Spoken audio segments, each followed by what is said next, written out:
Otep, bienvenue sur la page de Bertie le Kamit, l'imperturbable négro-thérapeute, défenseur des causes justes qui avancent malgré les vents contraires. Bienvenue, merci à ceux qui me rejoignent à l'instant. Vie, force, santé à vous. Partagez massivement le direct. Quand je vous dis que il faut un nombre incalculable de négro-thérapeutes sur le continent africain, pour sensibiliser, pour désaliéner notre peuple, et même d'ailleurs en Europe, vous croyez que je suis en train de blaguer, ou que je me prévaux de quelque chose, ou que je suis prétentieux. Mais je fais un diagnostic en observant nos différents comportements dans la société. Et je me rends compte que la situation est très très urgente. Est-ce que vous avez vu une petite vidéo que j'ai partagée sur ma page? Allez juste en bas, regardez la vidéo d'une jeune fille de parents sénégalais, née en France, qui a 19 ans, qui dit je suis française, je suis née en France, je n'ai rien à voir avec le Sénégal, bon, c'est le pays de mes parents, je suis sénégalaise, je gagne ma vie tranquille, j'ai 1600, 1700 euros. Quand je vais grandir, j'aurai mes enfants, mais bon, je vais les amener découvrir le Japon, la Corée. J'ai rien à voir avec l'Afrique, voilà, c'est vous qui me considérez. Ah non, non, non, ça ne m'intéresse pas, rentrer en Afrique, mais pourquoi rentrer en Afrique? Ah non, non, non, je suis... Le problème est très grave. C'est très grave. Donc, c'était juste une parenthèse. Laissez-moi maintenant rendre hommage à un grand homme, un très grand homme, qui s'appelle Jean-Paul Pougala, le professeur Jean-Paul Pougala, même si lui n'aime pas les titres ronflants. C'est un intellectuel de haut vol et qui a beaucoup participé à mon émancipation intellectuelle. Ceci dit, il y a beaucoup vraiment qui m'ont impacté. C'est le cas d'ailleurs du préfacier de mon livre, Nissim Lasconi, le professeur Nissim Lasconi. C'est le cas du professeur Kovi Gomez. Ils sont nombreux, ils sont vraiment nombreux, qui m'ont influencé, qui m'ont beaucoup apporté, notamment dans le cadre, n'est-ce pas, des recherches, de tout ce qui concerne l'histoire du monde noir, de l'Afrique et sa diaspora. Donc, Pougala, je le connais comment? Grosso modo, voilà. J'observe et puis je me rends compte qu'il y a quelqu'un de très, très... Il y a ce qui manque en fait au Cameroun, parce qu'on est habitué tous les week-ends, hein. Tu as des voyous, quelques bavardologues, quelques gars qui viennent se positionner, qui sont sur les plateaux de télé les dimanches, qui parlent le gros français, qui essayent de se détacher, n'est-ce pas, de la société, de la basse classe camerounaise. Ils s'expriment d'ailleurs, ce sont des élitistes pour la plupart. Quand ils parlent, la commerçante de Ndoko, tu ne comprends rien à ce qu'il dit.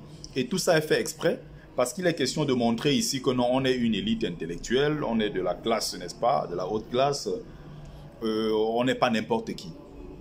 Mais ce genre de personnes ne m'intéresse pas. Donc, je vois quelqu'un sur les plateaux de télé, notamment c'était sur STV à l'époque, quelqu'un qui s'exprime déjà d'une façon assez simple et qui se fait comprendre, il passe le message à tout le monde. À l'époque, je suis encore étudiant. Je fais philo à l'université de Douala, au Poulaye. Et j'écoute ce monsieur pour la première fois, Jean-Paul Pougala, je dis mais c'est pas possible. Il sort complètement du cadre. Et moi, j'aime les penseurs dissidents. J'aime les gens qui ne font pas comme les autres. J'aime pas ceux qui sont dans le suivisme moutonnier. J'aime pas les gens qui aiment s'aligner au système. Même si d'un autre côté, Pougala, c'est passif. Hein. Je l'ai bien précisé. Je pense qu'il fallait que je fasse une vidéo pareil pour expliquer encore peut-être mieux, n'est-ce pas, ce que je pense. Parce qu'il y a des gens qui ont toujours des choses à dire. Et c'est leur droit. Je ne dis pas que Pougala ici est un homme parfait. Je parle de quelqu'un qui m'a mis sur le chemin, quelqu'un qui m'a apporté sur le plan notamment intellectuel. Donc lui, je disais, ils sont nombreux, hein, ils sont nombreux. Ça également, c'est les écrits de Dumbi Fakoli, c'est les écrits de, par exemple, François-Xavier Verschaff. C'est des auteurs comme ça, c'est des gens, ils sont nombreux, si je veux commencer à citer les auteurs, ils sont nombreux comme ça qui m'ont influencé, du moins qui m'ont apporté un plus, des gens qui ont contribué, n'est-ce pas, à ce que je peux avoir aujourd'hui comme petit contenu intellectuel. C'est le cas d'ailleurs d'un ami et frère, le philosophe camerounais Albert Houssine, ils sont nombreux. D'accord? On apprend partout, on se forme, on prend, et on essaye de faire la synthèse de tout ça, ça donne quelque chose. Donc, le grand prof Pougala ici, il me marque par tout ce que je viens d'expliquer. Le discours qu'il tient, la façon de s'exprimer, les questions de fond. Parce qu'il y a des gens, quand ils veulent toucher certaines questions, ils contournent. Pougala va droit au but.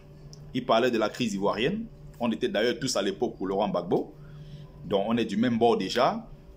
Il parlait de la crise en Libye. Voilà, il avait des articles et tout. J'ai commencé à lire Pougala. Je lisais Pougala matin, midi, soir. Chaque fois que je me connectais, Pougala, il fallait que je lise. Ces articles sont certes longs, mais très, très instructifs, très, très édifiants. Il va au plus profond de lui chercher pour sensibiliser. Pendant pratiquement 10 ans, il le faisait gratuitement sur Internet, sur Facebook. Il partageait ses connaissances gratuitement. Mais comme vous avez tellement d'idiots dans notre communauté qui ne savent pas profiter de l'intelligence de quelqu'un, profiter de ce que quelqu'un fait comme don à sa communauté, venez étudier. Qu'est-ce que Pougala t'apporte de positif? Tire de Pougala ce qu'il peut t'apporter. Au lieu d'être là à insulter. Si ces formations coûtent trop cher, ne paye pas. Ne paye pas, n'est-ce pas? Donc, Pougala donne ça gratuitement pendant plus de 10 ans. Les Camerounais, des Africains en général, qui ne sont pas d'accord avec certaines de ces positions parce que eux, ils n'aiment pas quand on parle de l'islam. Comme Pougala critique l'islam, ils ne sont pas d'accord. Ils font des trucs, des signalements. Ils ont signalé pour qu'on bloque sa page. Il avait une page qui était bloquée à 500 000 ou 600 000 pages. Et d'ailleurs, le système dominant en général n'aime pas cela. Avoir un leader de la communauté qui est dans, n'est-ce pas, l'enseignement, la transmission du savoir et qui est trop suivi, pour eux, ce n'est pas bon parce qu'il contribue à désaliéner les populations. Et ils n'aiment pas ça. On peut avoir un influenceur noir qui a 10 millions, 20 millions de followers, qui danse, qui monte les fesses. Là, ils aiment ça. Mais si tu es là pour désaliéner les populations, le système dominant n'aime pas ça. Ils ont passé le temps à signaler Pougala. Pougala, finalement, a décidé de créer son site à lui, où il publie, et maintenant, il a mis ça, c'est payant. Malgré qu'il a mis ça payant, il a monétisé et tout, il y a toujours autant de personnes qui viennent se connecter pour s'abreuver de son savoir. C'est un monument pour moi, n'est-ce pas? Cet intellectuel, pour moi, c'est un monument comme pour beaucoup de personnes. Il a beaucoup apporté, n'est-ce pas? Il y a cette belle contribution de Pougala que personne ne peut nier, personne ne peut rejeter. Donc, je repars vers le début pour expliquer deux choses. Donc, il a cette qualité-là. Il sait d'ailleurs transmettre, c'est un très bon pédagogue. J'ai lu pratiquement 80% des livres de Pougala. Si Pougala a publié peut-être 500 articles, j'ai lu peut-être 450, voire 460, voire plus même.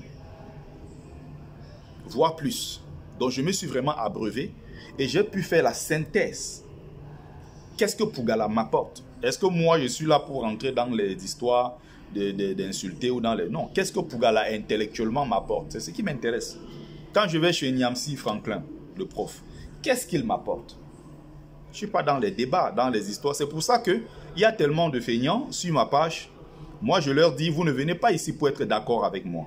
Si vous estimez que, par exemple, je vous apporte un plus sur ce que vous recherchez, ça peut être peut-être en politique, ça peut être en histoire, ça peut être dans l'art, ça peut être la culture, ça peut être, voilà, le panafricanisme, le kémitisme en général. Si tu trouves que moi, je peux t'apporter un plus, abonne-toi, écoute ce qui t'intéresse de moi. Il y a peut-être un matin, je vais me lever, je vais tenir un discours contre Biya. Tu ne seras pas content parce que tu aimes Biya, mais ça ne fait pas de moi un feignant. Ou un haineux, ou un jaloux, ou un tribaliste, ou quoi que ce soit. Non, ça fait de moi celui-là un homme qui a le droit, évidemment, d'avoir une position différente de la tienne. C'est aussi simple que cela. Donc, Pougala ici, progressivement, il va aborder toutes ces questions. Je vais le lire, je lis, je relis. Et aussi, je fais des contre-lectures. Souvent, sur certaines thématiques, je lis Pougala. Il y a peut-être quelques petits manquements. J'essaye de compléter ailleurs. J'essaye de remettre en question. C'est comme ça qu'on évolue intellectuellement. C'est comme ça qu'on avance. C'est comme ça qu'on progresse. Et bien, par exemple, moi, je me prenais la tête. À l'époque, d'ailleurs, même quand j'étais au Maroc... J'étais entré encore ici il y avait quelques années. J'étais très remonté contre tout. Mais Pougala explique quelque chose de très simple. Pougala dit ceci. Il ne faut pas tomber dans le piège du système dominant. Il ne faut pas tomber dans le piège des Occidentaux qui veulent nous opposer à nos frères du Maghreb. J'étais remonté, mais Pougala se prend pour qui? Comment il peut dire que les gens du Maghreb sont nos frères? Ils sont méchants, c'est des racistes, ils font ceci aux Noirs tous les jours, ils font cela. Hein? On doit jeter cette partie de l'Afrique-là. J'étais évidemment dans l'émotion et dans l'ignorance. Quand j'ai pris le temps de réfléchir, Pougala, ce jour, avait posé une question simple. Si vous estimez que l'Égypte, Tunisie, Algérie, parce qu'il y a quelques racistes ou bien le système là-bas ne veut pas bon. Qu'est-ce que vous faites des Noirs du Maghreb? Ok. Vous voulez les chasser en disant qu'ils rentrent chez eux en Arabie là-bas, ou vous voulez abandonner cette partie du continent en disant qu'ils ne sont pas des Africains, bon, on leur laisse cette partie du continent. Il a posé une question très intelligente. Qu'est-ce que vous faites des Noirs qui sont là-bas? Et moi qui avais vécu en Algérie, je sais qu'il y a des millions de Noirs algériens, plus noirs foncés que moi, des millions de Noirs tunisiens, des millions de Noirs égyptiens, des millions de Noirs libyens, sans compter la Mauritanie qui a 15-90% de Noirs et autres, qui était d'ailleurs l'ancienne Afrique de l'Ouest avant de passer à l'Union du Maghreb arabe, à cause, n'est-ce pas, de cette minorité arabe-là qui veut forcément rattacher la Mauritanie, qui est un pays d'Afrique de l'Ouest, à l'Union du Maghreb arabe. Donc moi j'apprends. Voilà ce qu'il m'apporte. Donc au fur et à mesure je suis et tout. Il fait ses formations à l'époque, 500 €, 700, 800, 300. Et parfois les gens ne viennent pas, même pour ceux qui... Bon, aujourd'hui il est monté à 6 000 €. Il y a des gens qui ne sont pas contents. Si vous n'êtes pas content, n'allez pas à sa formation. Moi je n'irai pas me former chez Pougala parce que mon niveau d'argent ne me permet pas de payer 6 000 € pour me former.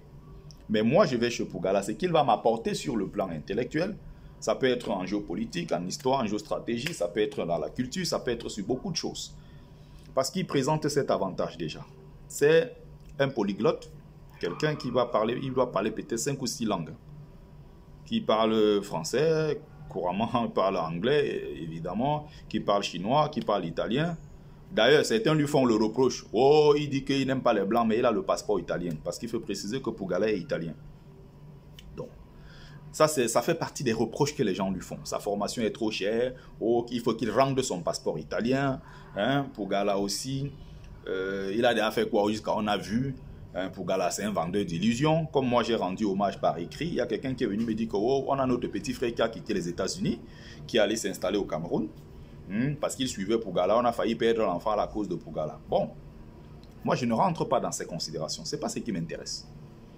C'est un homme comme tout le monde, il a ses faiblesses. Hein. Lui, il est d'ailleurs quelqu'un qui soutient le régime en place. Je ne suis pas d'accord avec cela. Pougala est allé jusqu'à dire que quand Biya part en Suisse, il ne faut pas le chasser parce que Biya part là-bas signer les contrats avec les partenaires étrangers. Mais s'il signe les contrats, il peut rester au Cameroun. Les partenaires vont venir là-bas signer au Cameroun. Comme lui, il peut aller peut-être, je ne sais pas où chercher, mais comme il y a des gens qui ont tenté d'expliquer que non, Biya...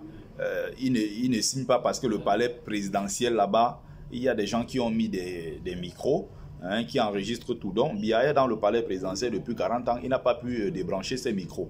Et c'est en Suisse qu'il fallait s'asseoir, dépenser 55 millions de francs CFA tous les jours, avec sa suite de 50-60 personnes. Évidemment, on n'est pas d'accord pour un certain nombre de choses. Je ne suis pas d'accord quand il se lève sur ses postes. Il attaque à répétition Maurice Kamto en montrant que Kamto n'est rien et que Kamto c'est un produit du système, Kamto ne peut rien contre Biya et tout ça. Je comprends qu'il protège ses intérêts avec le système. Il est où c'est le directeur, je crois, de l'étude le centre d'études de géostratégie du Cameroun. Il a ses entrées au palais présidentiel, il a son réseau, il sait comment lui développe ces réseaux-là et il sait qu'aujourd'hui, s'il dit un seul mot déplacé sur Paul Biya, s'il commence à dire que bon, voilà, je suis de l'opposition, aujourd'hui je suis contre Biya, il sait qu'il va beaucoup perdre. Donc lui, il protège ses intérêts. Ce que je n'aime pas, c'est qu'il attaque ceux-là qui se battent et qui font des sacrifices. Je n'aime pas également quand il se lève, qu'il attaque Cheikh Anta Diop. Il a plusieurs postes, on n'est pas d'accord. Où il essaie de montrer Cheikh Anta Diop, de prouver avec des arguments vraiment arrachés tirés par les cheveux. Il essaie de montrer aux gens que oui, mais Pougala essaie de montrer en fait que, Cheikh Anta Diop, c'est un produit du système. Quand Cheikh Anta Diop a retiré sa candidature en 1983 aux élections présidentielles, il a dû percevoir beaucoup d'argent. Cheikh Anta Diop est mort avec 80 € dans son compte bancaire. Il était un type ordinaire comme tout le monde. Empêché de former des savants, empêché d'enseigner à l'université de Dakar pendant 20 ans, par Léopold Sédar Senghor le vendu. Quand quelqu'un a subi tout ce genre de choses à cause de ses positions, quand Cheikh Anta Diop a renoncé même à certains arts, il a même refusé d'accéder à un certain nombre de postes, dont il y a certains articles de Pougala, je suis pas évidemment d'accord, donc je ne le suis pas comme un mouton. Mais qu'est-ce que lui, il m'apporte? Voilà, c'est ce qui est plus important. Il a cette capacité de transmettre, il a un savoir immense, c'est un intellectuel sollicité un peu partout en Afrique. Il n'y a que chez nous au Cameroun qu'on le piétine, où certains tentent de montrer que non, c'est une vulgaire personne. Non, ce monsieur a un savoir immense. C'est un grand pédagogue, quelqu'un qui fait le tour du monde tous les 3 mois, quelqu'un qui est à gauche, il est à droite, il a des tonnes d'informations. Deux fois, tu prends un article de Pougala, tu lis, tu te demandes, mais attends, le monsieur là, comment il fait pour avoir autant d'informations au même moment et être à l'affût et être à la ligne de l'actualité, mais c'est juste incroyable le travail qu'il fait. Il va en géostratégie, en histoire, en politique, en religion, dans la culture. Même les faits divers, parfois tu as l'impression qu'il n'est pas au courant. Il est au courant, je me demande, mais comment il fait pour avoir autant d'informations? Le monsieur là, il fait comment? Il dort à quelle heure? Il est toujours en train de publier, toujours en train de lire, toujours en train. Et ce côté-là, moi je salue. C'est un homme, hein? Il est infaillible, donc il a ses faiblesses. Il faut juste que les gens arrêtent de faire croire que non, il devrait être un... Non, c'est un homme comme tous les autres, il a ses faiblesses. Comme Kamto a ses faiblesses, comme Biya a ses faiblesses, comme tout le monde a ses faiblesses. On ne dit pas que ce sont des hommes tellement exceptionnels, des hommes parfaits, non. Donc, j'ai vu des gens qui ne sont pas d'accord. Un qui me fait le reproche, comment tu peux soutenir Pougala qui est un sardinat? Je ne soutiens pas Pougala parce qu'il est sardinat. Je soutiens Pougala pour ce qu'il m'a apporté comme contribution sur le plan intellectuel. Il me fait un autre reproche. Tu soutiens quelqu'un, c'est un vendeur d'illusions. Bon, j'ai déjà parlé de ça. Sauf que des gens à travers le monde se connectent sur sa page pour lire. Les gens à travers le monde se connectent pour lire un sardinat ou bien, je ne sais pas, un vendeur d'illusions. Moi, je prends ce que Pougala m'apporte. J'ai lu ses ouvrages, j'ai lu des tonnes d'articles de Pougala et c'est quelqu'un qui a un niveau assez poussé. C'est d'ailleurs pour ça qu'il y a beaucoup de jalousie, c'est pour ça d'ailleurs qu'il est attaqué de toutes parts, même si aussi les gens l'attaquent en réaction parce que lui aussi il attaque. Quand il attaque Nelson Mandela, à un moment j'ai lu l'article de Pougala, c'était un article vraiment à charge contre Mandela. À un moment j'ai failli détester, je détestais même Mandela à cause de Pougala. Il a fallu que je fasse une semaine de formation, de lecture appliquée, de conférences, des bouquins et tout ce qui va avec le professeur notamment Nissim Lasconi, pour apprendre une autre face, n'est-ce pas, de Pougala, de Nelson Mandela, que Pougala n'avait pas présenté. Je ne sais pas s'il n'avait pas l'information, ou plutôt il a fait exprès de cacher cette partie. Mais toujours est-il que ce que Pougala avait dit de Nelson Mandela, comme étant celui-là qui a livré l'Afrique du Sud à la minorité blanche. Ce n'est pas faux. Mandela a fait trop de concessions. Mais de là à traiter Mandela de traître, pour moi, je ne suis pas d'accord. Mais il a fait trop de concessions aux blancs sud-africains, à la minorité sud-africaine.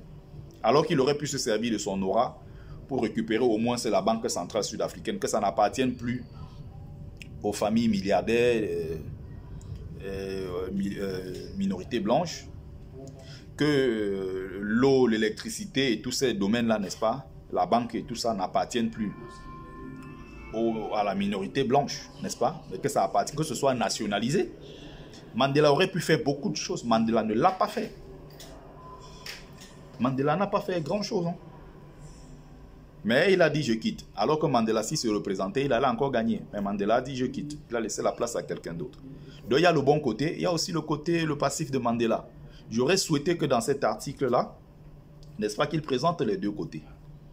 Et il a fallu derrière que je fasse encore d'autres recherches, que j'essaie de travailler pour comprendre que non, en fait, si tu fais vraiment la synthèse, tu comprends que oui, effectivement, Mandela a beaucoup apporté. D'un autre côté aussi, il n'a pas été peut-être efficace. quant à ce qui concerne, n'est-ce pas, la protection des intérêts du peuple noir d'Afrique du Sud. Voilà. Donc, il y a des trucs dont ce que vous allez dire par la suite, les commentaires et autres pour Galassi, moi, j'ai un immense respect pour ce monsieur. Je m'abreuve tous les jours, j'apprends. À côté aussi, je fais pas mal de trucs.